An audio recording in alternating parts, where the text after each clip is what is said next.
So பசங்களுக்கு எப்போவுமே நான் ஸ்நாக்ஸ்னால் இந்த மாதிரி கடையில் தான் வாங்குவேன். ஏன்னா இங்கே வந்து நான் சொல்லியிருக்கேன், நிறைய வாட்டி நான் சொல்லியிருக்கேன், இங்கே வந்து லேடிஸ் ப்ரிப்பேர் பண்ணுறது அவங்களே ஹோம்மேடாக பண்ணுறதுனால எல்லாமே நல்லாயிருக்கும், ரேட் ரொம்ப கம்மியாக இருக்கும். இந்த பேக்கெட் எல்லாமே பார்த்திங்கன்னா 150 கிராம் இருக்குங்க.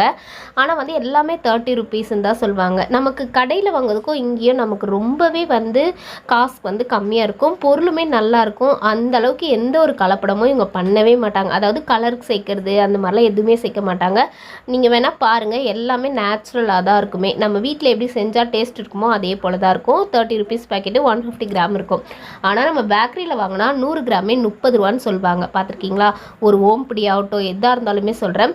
ஸோ எப்போவுமே இங்கே வந்து தான் நான் வாங்குவேன். எல்லாமே இங்கே இருக்கும், பேக்கெட்டாக இருக்கும்னு சொல்லிட்டு இனிப்பான ஐட்டம் அவ்வளோ எடுக்க மாட்டேன். இந்த மாதிரி வீல் சிப்ஸு, முறுக்குங்க, தட்டை, ஓட்டை வடை அது போல் தான் எப்போவுமே வாங்குவேன்.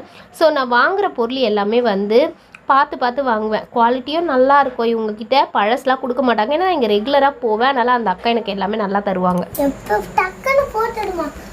இது வந்து பிரசினில் வாங்கினேன். இது ரெண்டுமே, இது வந்து 50 ரூபாவாம், இது வந்து 60 ரூபாவாம். ஸோ இந்த கடையோட பிரசின் பேக்கரின்னு போட்டாலே உங்களுக்கு வரும், திண்ணனூரில். இது எல்லாமே நம்ம எப்போவுமே வாங்குகிற லோக்கல் ஷாப்பில் தான் வாங்கினேன். ஸோ 30 இது வந்து 20, இது வந்து 40. ஸோ இது வரைக்கும் 190. இது ஃப்ரீயாக கொடுத்தாங்க எனக்கு. இது வாங்கினதுனால இது ஃப்ரீ.